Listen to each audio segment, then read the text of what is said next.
p.m. in Bertois, East region of the country. Good evening, ladies and gentlemen. This is the 6 p.m. edition of the Primetime Newscast on Equinoxe Television. First, our major stories. A historic meeting after several weeks of tension takes place today at Fecafoot's headquarters in Tinga, Yaoundé. Despite peace talks between both parties, that is, the president of Fecafoot, Samuel Etofis, and Mark Breeze, the Belgian technician and head coach of the Indomitable Lions today, many Cameroonians say they are still uncertain about the technical staff that will lead the Lions in the upcoming matches. That is our lone major story tonight. Stay with us for details and more.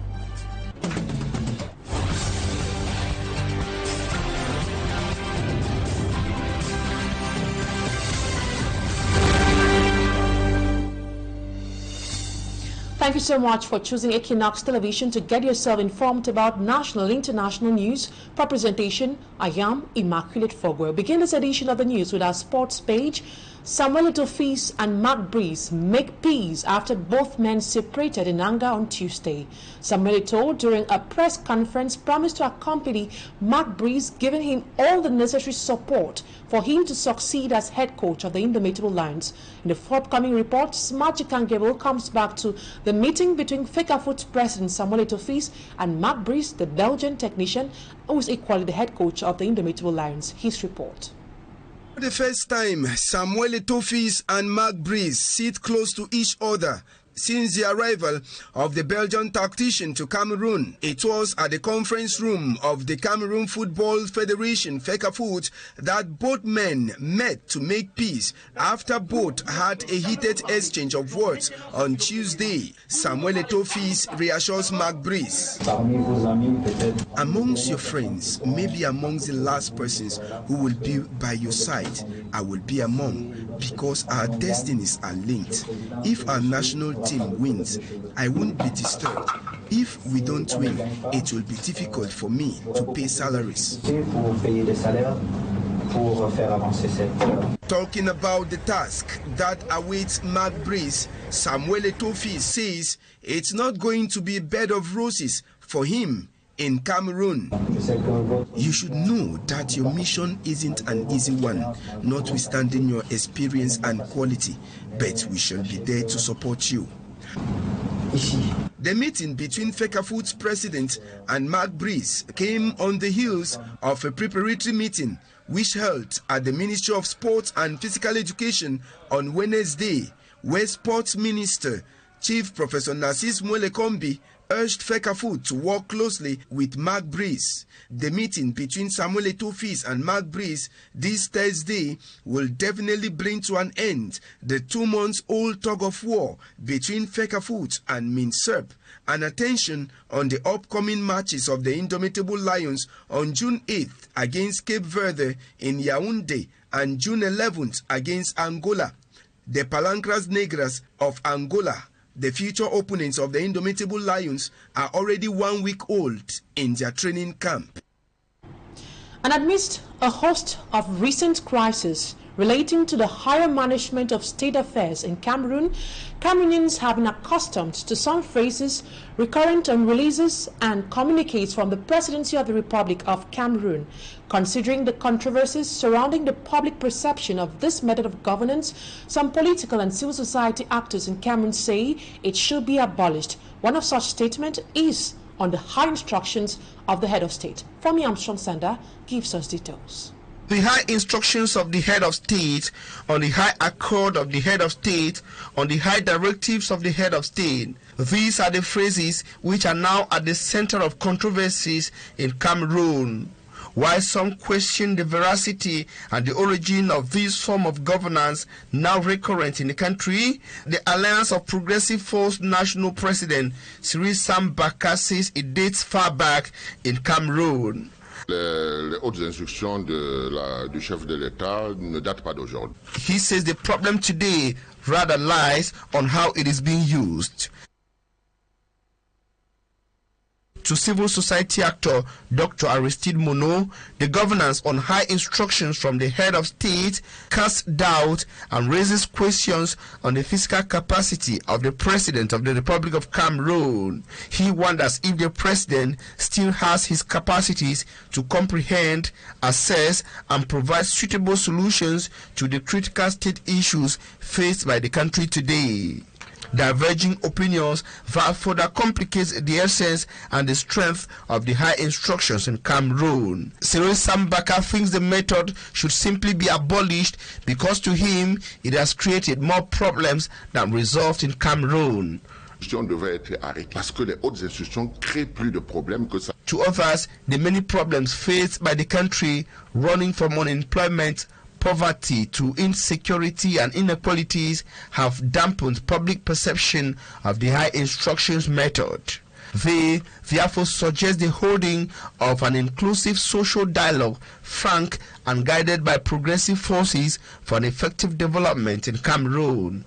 They are conscious that this process can only see the light of day if the actors concerned adopt a total detachment from individualism and resistance to change. While waiting, the debate around this mode of governance continues to occupy social space among Cameroonians. And now, still talking about sports, the transfer of David Pago to Salampumbe and Narcis Tinker to Mulundu in the East region by the Minister of Sports and Physical Education less than 24 hours after the appointment as interim assistant coach and interim trainer of the Indomitable Lions respectively by Fecafoot took many by shock. Speaking to Barrister Boyo Fontama with the understanding of how the public service functions, he affirmed that it is very right and constitutional for an appointed public servant to be transferred less than 24 hours after an appointment or at any time by the ministry. In the case of David Pagu and Narcis Tinker, he says it was normal for Minister Boss to transfer them after the designated tax at Fecafoot due to conflict. He thinks the transfer came following the acceptance to respect the orders of Fecafoot without consulting the Ministry of Sports and Physical Education. Necessity of service. As a civil servant, it is very normal that at any moment that when you are called or you are transferred to serve anywhere, you have to immediately take the post that you have been designated to take over, unless for some other reason. The law about transfer means once in any service that work in any ministry, there are forms which you sign. You sign these forms are obligated. They give you the terms. That's the terms, the rules and regulations that you are supposed to. And you have to be obedient to your hierarchy. And each time that your hierarchy sends you, you have to pick up. You have to pick up that job and immediately move there. Professor Narcis is a professor of physical education and was seconded to the Minister of Higher Education. And because of the necessity of service and solidarity between ministries, they have seen that he was somehow trying to be stubborn to his ministry of origin. You must respect your ministry of origin. If not, they will send you on punitive transfer. So under no circumstances could Eto go and appoint a cadre of the Ministry of Sport without an avis obligatoire of the tutelage minister. That is where the error came in. It's not a crime, but it was illegal for Eto. He is supposed to recommend and not to appoint. Barrister Boyo Fontama speaking there. Away from that, traders and inhabitants who live around the charcoal market in Bonabusadi in the Douala 5 subdivision say they have been abandoned by local authorities. The traders say for months, the company in charge of disposing garbage has not passed around that area for several weeks, making life a living hell. We have details with Smajikan Gabriel. Heading to the training pitch at Bonamusadi in the Douala 5 subdivision is now a difficult one for most inhabitants around the neighborhood, as heaps of dirt have been abandoned, causing health problems to the inhabitants, particularly the traders who sell charcoal around the zone. Plenty This death disturbs us a lot. Men, women, and children, as they pass by the side of this death, they are contaminated. Sometimes, if you come earlier, you will see the whole place littered with maggots. The traders say for several months, the heap of deaths have been abandoned, causing them to question the needs of a refuge company in Douala, which has not been useful. It's really more than us, because the company in charge has decided not to take care of its duties, and many have been touched because of this death. Notwithstanding the already existing heaps of death, which sends out a pungent smell, people around are still courageous to add the death. The traders who are the most touched are sending a cry of distress to the Douala 5 council officials. I'm calling on the Douala 5 council to come to our rescue, because we are not comfortable with this death around us. It's affecting us health-wise. We pay council tax and the guards who watch the place. The inhabitants and traders are now hoping to see some changes, as many of those who do business around have been infected by the odor coming out of the death. We'll leave the Lithura region to the northwest region, where residents of Bamenda 3 in the northwest region say inadequate electricity supply remains a major challenge they have been facing for several months now. According to them, the situation has caused many of them to incur enormous losses, especially for traders who depend on electricity to carry out their day-to-day activities. They made the demand shortly after the council voted a budget slightly above 852 million francs CFA. Our Northwest correspondent, Bo Stella, reports from Bamenda. Residents of Bamenda 3 say that despite the efforts of the Bamenda 3 Council, their living standards are still begging for improvement, given that basic needs like water and electricity have become a luxury. But for 1 month plus now, we have not had light, and it's really a serious problem with us here in my 5. We can't even store our vegetables. The Bamenda 3 Council on their part say they have had little income, as major sources have been shut down by the armed conflict. Despite the crisis, they carried out a number of development projects in 2023. Our priority is investment. In 2023, we have tarred the road from Family Pharmacy to Banja Street. We rehabilitated the district hospital in Queen. We have constructed bridges and culverts, and we also constructed some high-tension electricity to Namo area, as well as installation of transformers.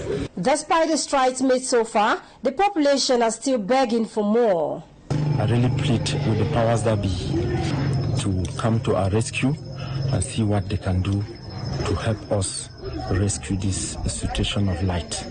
Holding in this makeshift structure after fire ravaged the Bamenda 3 Council Hall, councillors have agreed that improving the supply of potable water and electricity, opening up of new roads and assisting healthcare facilities are priorities for the slightly over 852 million francs budget adopted during the Administrative and Management Accounts session. Northwest correspondent Bo Stella reporting there. Away from that, internet experts alongside the National Agency for Information and Communication Technologies, ANTIC, are striving to ameliorate internet services in Cameroon. The specialists met here in the city of Douala for the 4th edition of the Domain Name System DNS National Forum, which seeks to reinforce the capacity of stakeholders in DNS so as to combat cyber insecurity and other threats. Ase Lucilengu reports. Internet, a backbone of today's world, including Cameroon, enabled people to communicate, sell, order, and access information. To improve on internet services, specialists say it is imperative to train stakeholders on how to set up a domain name system. This transformation, disruptive transformation, won't be possible without the DNS, which is a sort of digital library online, which allows for the translation from domain names, from IP addresses to domain names. The DNS can also influence how fast an individual web page appears on a computer. Besides this essential role of the DNS, it also ensures the stability of the internet. So if there is an attack that targets the DNS system, it could have a disruptive effect on the access to content online. Reinforcing the competence of internet stakeholders while training them on DNS settings was key during the 4th edition of the National DNS Forum organized by the National Agency for Information and Communication Technologies and TIC in Douala. So the purpose of this seminar is to strengthen the capacity of all the stakeholders involved in the deployment and configuration of internet so that they can better master the functioning of the internet and in turn improve, ameliorate the configuration of this very, very important system. The seminar also enabled the stakeholders to ask questions on internet and how to protect users from cybersecurity threats. Now on our foreign page, partial results in South Africa's national elections puts the long-ruling African National Congress at below 50% of the vote as counting continued this Thursday, raising the possibility that it might lose its majority for the first time since it came to power under Nelson Mandela at the end of apartheid in 1994. Meantime, in Togo, 2 students were sentenced to 6 months in prison for insulting the president in the TikTok video. Details of these stories and more with our reporter, Cedric Chakuto. In Togo, 2 students aged between 21 and 24 were sentenced to 6 months in prison, with the Lomé High Court finding them guilty of insulting representatives of public authority. In a video published on the social network TikTok, they challenged President Faure Gnassingbe to express their dissatisfaction with the change in the constitution. For their lawyers and civil society, these 2 young people only expressed their opinion. For some, the message of the 2 young people only says out loud what the majority of the people think. But David Dosser, coordinator of Togolese organization, maintained that this case illustrates the restriction of fundamental freedoms in the country. Elsewhere, very early counts in South Africa's national election put the long-ruling African National Congress at just over 42% of the vote, raising the possibility that it might lose its majority for the first time since it swept the power under Nelson Mandela at the end of apartheid in 1994. With only just over 16% of votes counted and declared, it was only a partial picture after Wednesday's election. The final result of a vote that could bring the biggest political shift in South Africa's young democracy were expected to take days, with the Independent Electoral Commission saying they will be delivered by Sunday. Though the vast majority of votes were still to be counted, the early results had put the main opposition Democratic Alliance at around 25% and the Economic Freedom Fighters Party at around 8%. They also reflect the possible immediate impact of the new MK party of former President Jacob Zuma, who has turned against the ANC he once led. The MK party had the 4th biggest share of the early count, just behind the EFF. South Africans were set to wait with bated breath to see if their country, Africa's most advanced economy, was about to see momentous change. Cedric Chakuto, with that international pains, ends this edition of the 6 p.m. primetime newscast on Equinoxe Television. Thank you, ladies and gentlemen, for your keen attention. Stay in the company of more interesting programs on Equinoxe Television. Bye-bye for now.